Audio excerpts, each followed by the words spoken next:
El deseado de todas las gentes. Capítulo 66. Controversias. Este capítulo está basado en Mateo 22, versos 15 al 46, Marcos 12, versos 13 al 40 y Lucas 20, versos 20 al 47. Los sacerdotes y gobernantes habían escuchado en silencio las acertadas reprensiones de Cristo. No podían refutar sus acusaciones, pero estaban tanto más resueltos a entramparlo, y con ese objeto le mandaron espías que se simulasen justos, para sorprenderle en palabras, para que le entregasen al principado y a la potestad del presidente.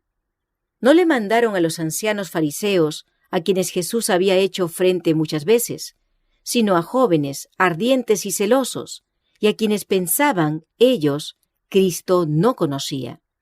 Iban acompañados por algunos herodianos, que debían oír las palabras de Cristo, a fin de poder testificar contra él en su juicio. Los fariseos y los herodianos habían sido acérrimos enemigos, pero estaban ahora unidos en la enemistad contra Cristo. Los fariseos se habían sentido siempre molestos bajo la exacción del tributo por los romanos.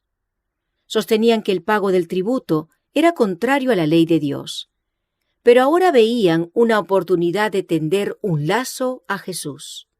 Los espías vinieron a él con aparente sinceridad, como deseosos de conocer su deber, y dijeron: «Maestro, sabemos que dices y enseñas bien, y que no tienes respeto a persona.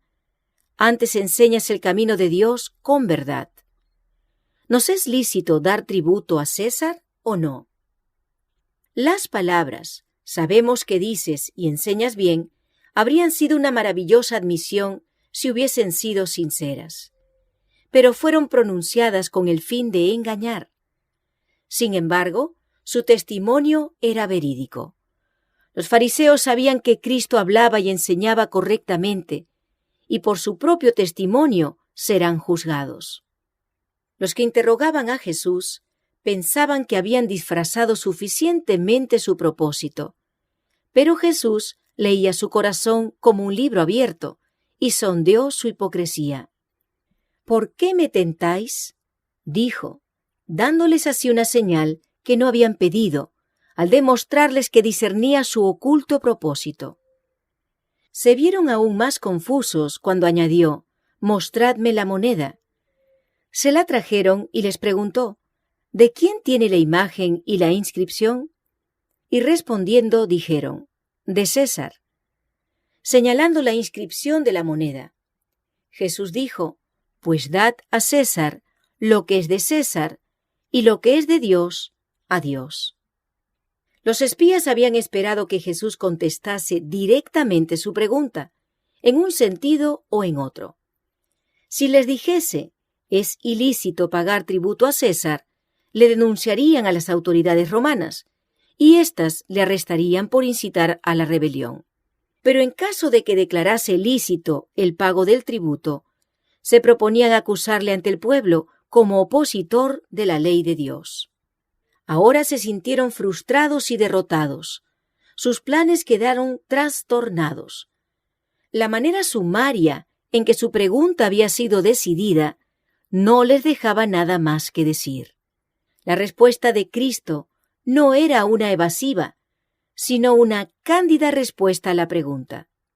Teniendo en su mano la moneda romana, sobre la cual estaban estampados el nombre y la imagen de César, declaró que ya que estaban viviendo bajo la protección del poder romano, debían dar a ese poder el apoyo que se exigía, mientras no estuviese en conflicto con un deber superior.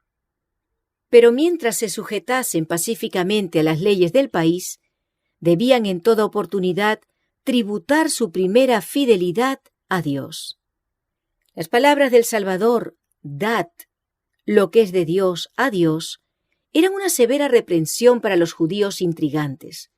Si hubiesen cumplido fielmente sus obligaciones para con Dios, no habrían llegado a ser una nación quebrantada, sujeta a un poder extranjero. Ninguna insignia romana habría ondeado jamás sobre Jerusalén. Ningún centinela romano habría estado en sus puertas. Ningún gobernador romano habría regido dentro de sus murallas. La nación judía estaba entonces pagando la penalidad de su apartamiento de Dios. Cuando los fariseos oyeron la respuesta de Cristo, se maravillaron y dejándole se fueron. Había reprendido su hipocresía y presunción, y al hacerlo había expuesto un gran principio, un principio que define claramente los límites del deber que tiene el hombre para con el gobierno civil y su deber para con Dios. En muchos intelectos quedó decidida una cuestión que los había estado afligiendo.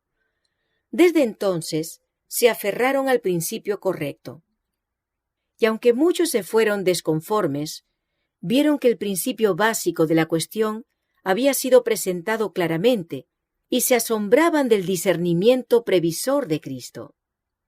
No bien fueron reducidos al silencio los fariseos, llegaron los saduceos con sus preguntas arteras. Los dos partidos se hacían mutuamente una acerba oposición. Los fariseos eran rígidos adherentes de la tradición. Eran rigurosos en las ceremonias externas, diligentes en los lavamientos, ayunos, largas oraciones y limosnas ostentosas. Pero Cristo declaró que anulaban la ley de Dios, enseñando como doctrinas los mandamientos de los hombres. Formaban una clase fanática e hipócrita. Sin embargo, había entre ellos personas de piedad verdadera, que aceptaban las enseñanzas de Cristo y llegaron a ser sus discípulos. Los saduceos rechazaban las tradiciones de los fariseos. Profesaban creer la mayor parte de las Escrituras y considerarlas como su norma de acción, pero en la práctica eran escépticos y materialistas.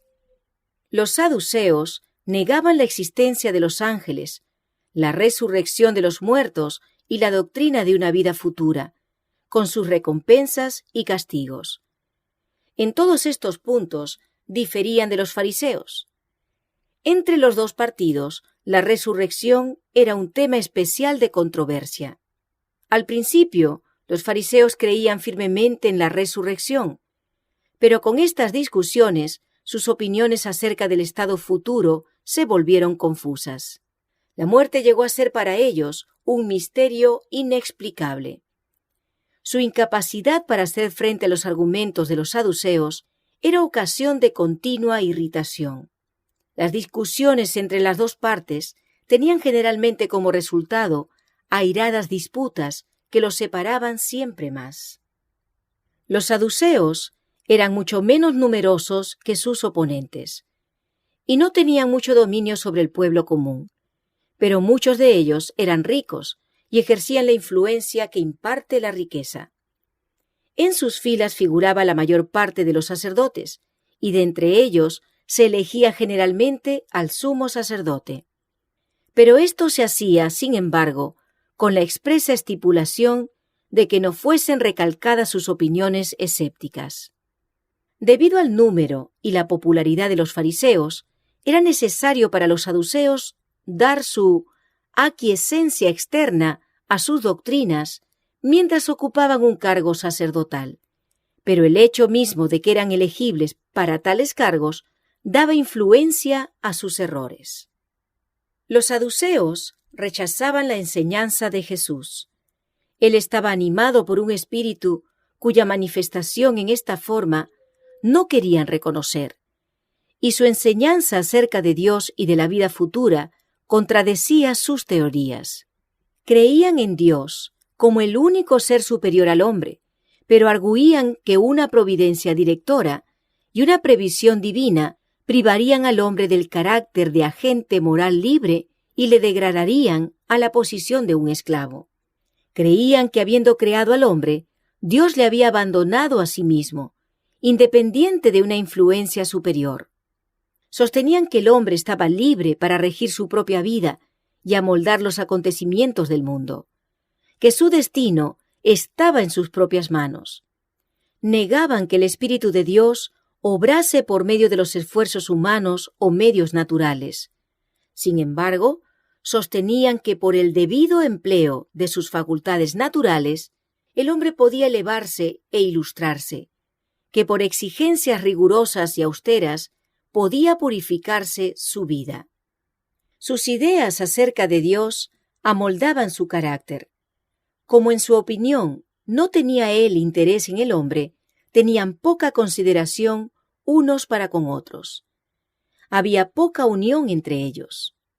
Rehusando reconocer la influencia del Espíritu Santo sobre las acciones humanas, carecían de su poder en sus vidas. Como el resto de los judíos, se jactaban mucho de su derecho de nacimiento como hijos de Abraham y de su estricta adhesión a los requerimientos de la ley.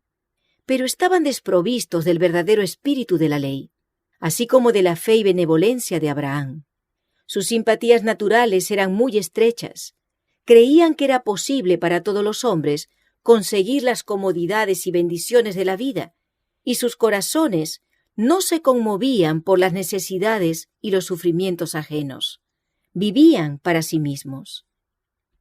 Por sus palabras y obras, Cristo testificaba de un poder divino que produce resultados sobrenaturales, de una vida futura más allá de la presente, de Dios como Padre de los hijos de los hombres, que siempre vela por sus intereses verdaderos. Revelaba la obra del poder divino en la benevolencia y compasión que reprendía el carácter egoísta y exclusivo de los saduceos. Enseñaba que para el bien temporal y eterno del hombre, Dios obra en el corazón por el Espíritu Santo. Demostraba el error de confiar en el poder humano para aquella transformación del carácter que puede ser realizada únicamente por el Espíritu de Dios. Los saduceos estaban resueltos a desacreditar esta enseñanza. Al buscar una controversia con Jesús, confiaban en que arruinarían su reputación, aun cuando no pudiesen obtener su condenación. La resurrección fue el tema acerca del cual decidieron interrogarle. En caso de manifestarse de acuerdo con ellos, iba a ofender aún más a los fariseos. Si difiriese de su parecer, se proponían poner su enseñanza en ridículo.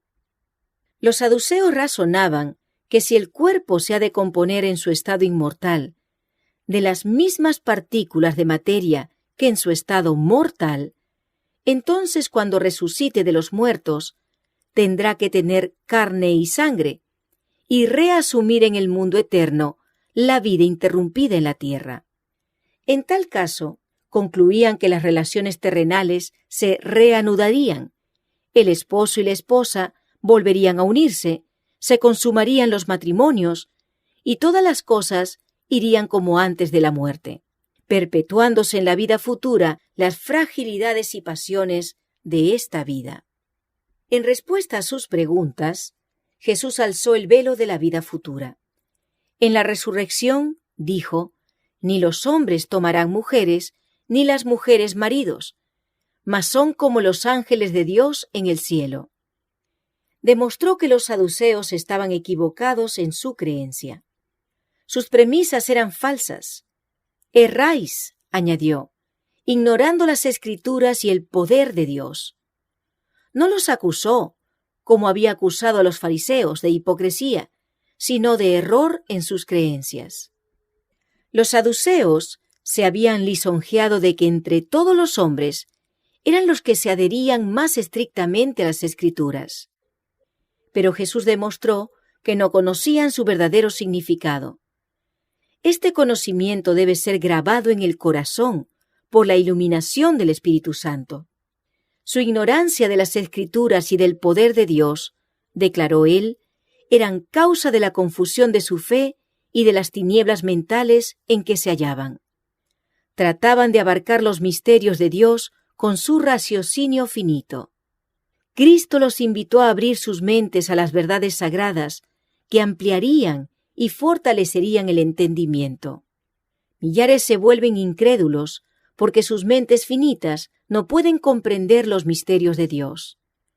No pueden explicar la maravillosa manifestación del poder divino en sus providencias y, por lo tanto, rechazan las evidencias de un poder tal, atribuyéndolas a los agentes naturales que les son aún más difíciles de comprender.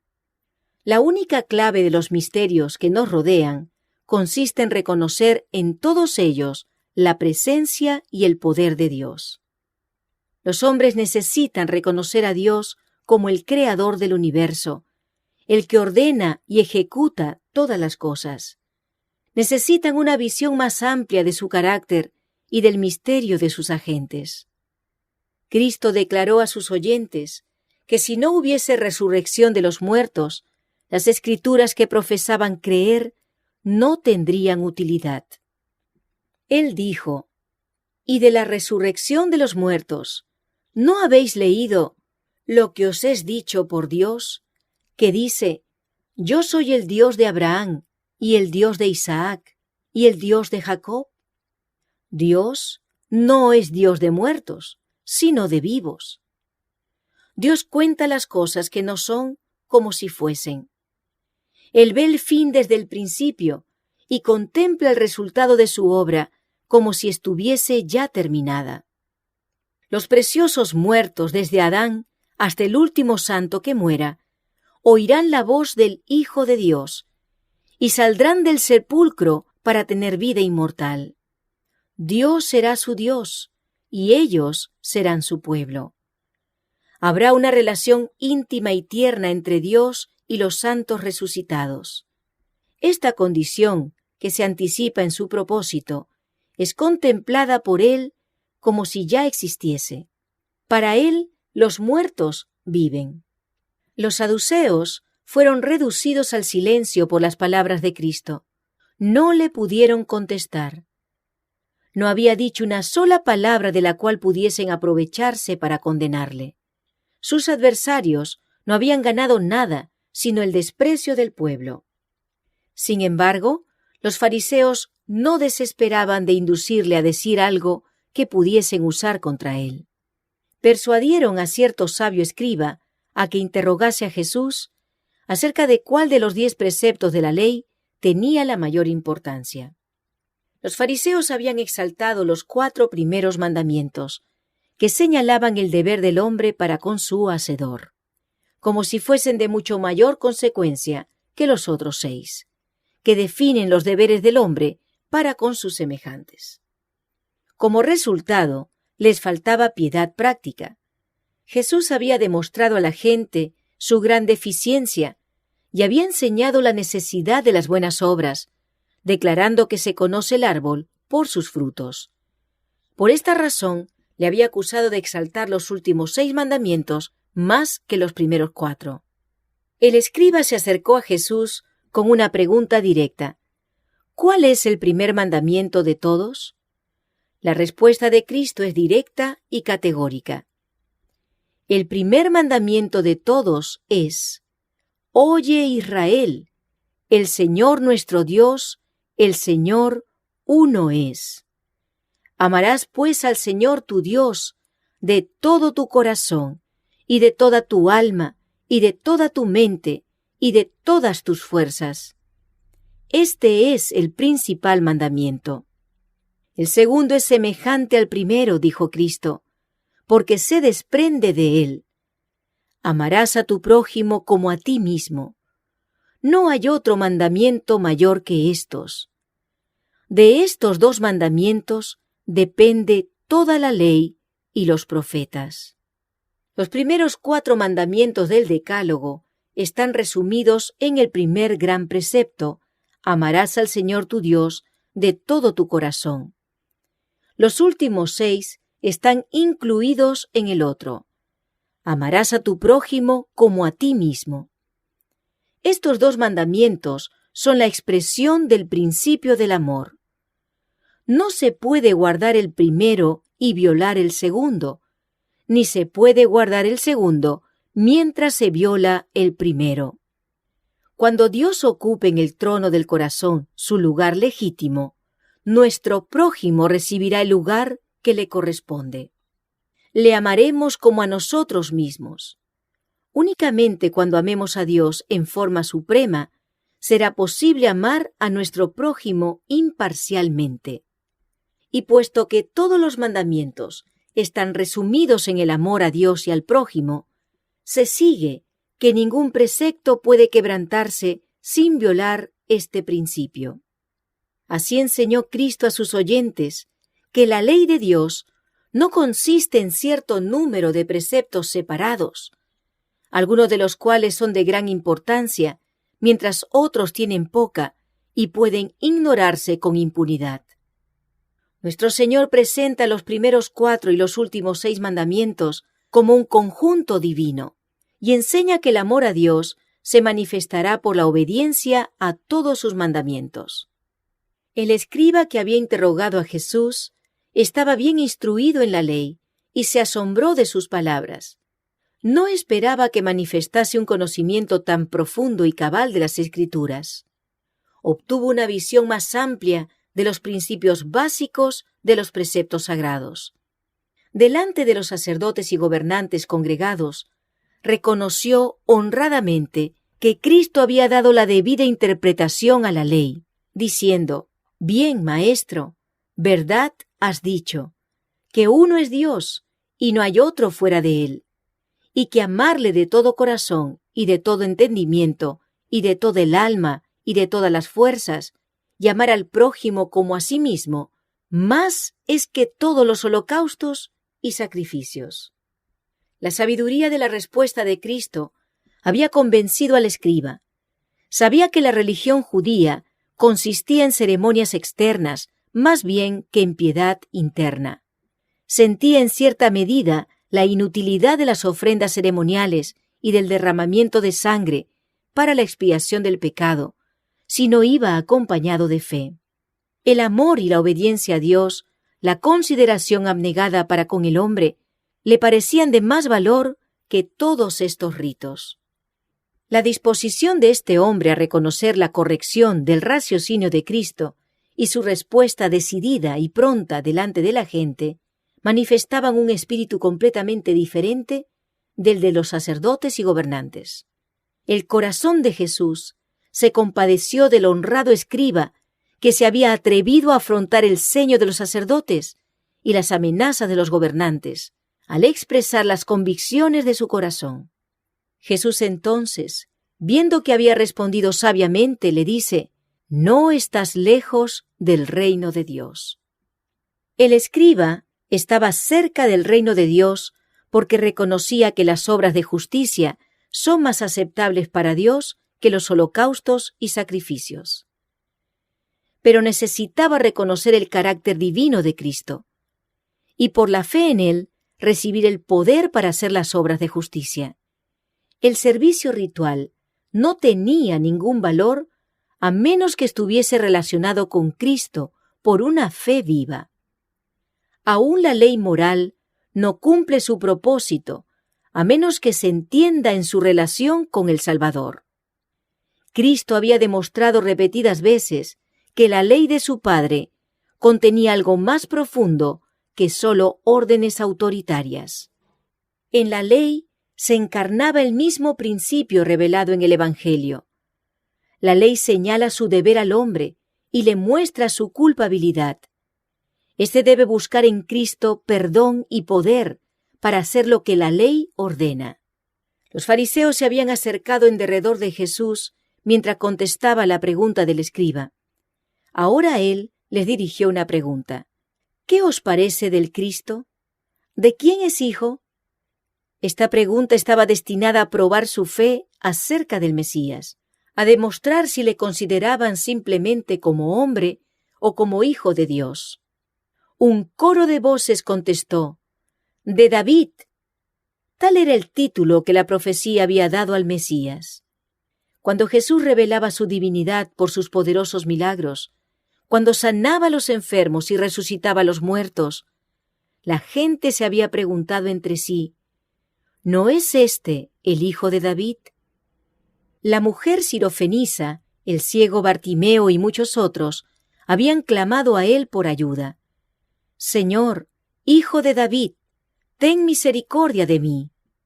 Mientras cabalgaba en dirección a Jerusalén, había sido saludado con la gozosa aclamación: «Hosana al hijo de David, bendito el que viene en el nombre del Señor».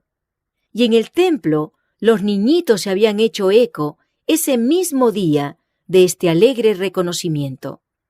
Pero muchos de los que llamaban a Jesús Hijo de David no reconocían su divinidad.